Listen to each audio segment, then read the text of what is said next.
पर एग्जाम में जो आते हैं ना, एग्जाम में जो आते हैं वो ज़्यादातर ऊष्मा के दो रूप पूछे जाते हैं। एक रूप का नाम है विशिष्ट ऊष्मा और दूसरा रूप का नाम है आपका गुप्त ऊष्मा। तो ये हमें जानना बहुत जरूरी है कि विशिष्ट ऊष्मा गुप्त ऊष्मा क्या है और ये ऊष्मा से कैसे अलग है और वो दोनों आपस में एक दूसरे से कैसे भिन्न है।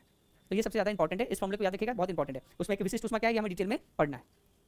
देखिए विशिष्ट ऊष्मा मैं आपको पिक्चर से समझाता हूँ।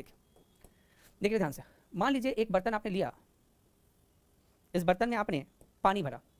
सर ये बार बार आप पानी क्यों भरे, कोई और चीज़ भर दीजिए। भाई पानी इसलिए भरे कि जब मैं पानी बोलूँगा तो तुम्हारे आंखों में, तुम्हारे दिमाग में पानी की पिक्चर बनेगी। मैं बेंजीन भर दूँ, लिक्विड हाइड्रोजन भर दूँ, लिक्विड सोडियम भर दूँ, देन क्या होगा, नहीं होगा, समझ नहीं पाओगे। तो साधारण चीज़ें हमें ज़्यादा सिखाती हैं, इस बात को ध्यान रखेंगे।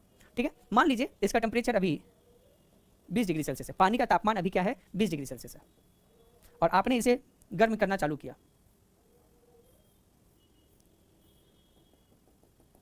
बिरबल का खिचड़ी टाइप का ही, पर अब ये मान के चलिए बिरबल का खिचड़ी से लेना देना नहीं, हमें पता है कि हमने इसे क्या दिया, ऊष्मा दी। ठीक है, तो सिंपल सी बात है, ऊष्मा देंगे तो अभी आपने सर बताया कि किसी भी वस्तु में ऊष्मा जाती है तो तापमान बढ़ता है, बताया था थोड़ी देर पहले। तो जब हम इसे गर्म करेंगे तो इसका तापमान बढ़ेगा। सवाल है सर कितना गर्म करेंगे, तो इतना गर्म कर दो कि उबल के ये क्या हो जाए, इतना गर्म कर दीजिए कि उबल के ये क्या हो जाए। तो गर्म करने के बाद ध्यान रखिएगा, इतना गर्म कर दीजिए कि उबल के ये भाप बन जाए। क्लियर कट है, पर भाप हमें नहीं बनाना है, ध्यान रखिएगा, भाप हमें नहीं बनाना है। तो सर क्या करना है, तो हमें ऐसा काम करना है कि इसको ऊष्मा उतना ही दो, उसे ऊष्मा उतना ही दो जिसके टेम्परेचर को बढ़ा दे, और टेम्परेचर को बढ़ाकर बोले कि अब पानी का तापमान 20 डिग्री सेल्सियस की जगह कितना हो गया, 21 डिग्री सेल्सियस हो गया। 20 था, अब कितना हो गया, 21 हो गया। हमने पानी कितनी ले रखी थी, 1 kg। अब ध्यान से समझिएगा, ऊष्मा का वो मान, ऊष्मा ऊर्जा है, ऊष्मा का वो मान जो 1 किलो पानी को गर्म करके उसके तापमान को 1 डिग्री सेल्सियस बदल दे, केवल 1 डिग्री सेल्सियस, नहीं बहुत ज़्यादा गर्म नहीं करना है। विशिष्ट ऊष्मा, ऊष्मा का वो मान होता है जो पानी को या किसी भी धातु को या किसी भी मटेरियल को जो 1 kg का है उसको गर्म करे, और गर्म करने को उसका तापमान में वृद्धि कर दे सिर्फ कितना, 1 डिग्री सेल्सियस। तो पहले 20 था, अब 21 हो गया, और गर्म करेंगे तो 21 से बाद 22, 23, 24, 25 होगा। पर हमें गर्म नहीं करना है, पूरा ऊष्मा नहीं देना, ऊष्मा का एक छोटा सा हिस्सा देना है। वो हिस्सा जो पानी के तापमान को 1 डिग्री सेल्सियस बढ़ा दे, उस हिस्से के ऊष्मा को हम लोग बोलेंगे विशिष्ट ऊष्मा।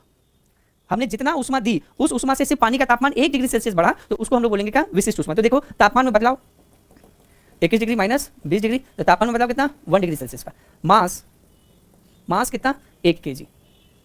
पिक्चर से देखो, 25 डिग्री सेल्सियस पे था 1 किलो ग्लास, पानी नहीं है ग्लास है। अब 1 किलो ग्लास कितना डिग्री हो गया, 26 डिग्री। कितना डिग्री टेम्परेचर बढ़ा, तो सर टेम्परेचर मतलब 1 डिग्री सेल्सियस का है। यहाँ देखिए, ठीक है, 25 डिग्री पर पानी है और 25 डिग्री अब यहाँ पे कितना है, 26 डिग्री पे पानी है, तो अभी यहाँ टेम्परेचर का बदलाव कितना आया, 1 डिग्री सेल्सियस आया। तो ये तापमान बढ़ा 1 डिग्री सेल्सियस। कुछ तो ऊष्मा खाया होगा ना, कुछ तो ऊष्मा इसमें लागत लगी होगी ना, कुछ तो ऊष्मा की जरूरत पड़ेगी। बिना ऊष्मा दिए किसी चीज को गर्म कर देंगे, मजाक है, ऐसा तो होता नहीं है।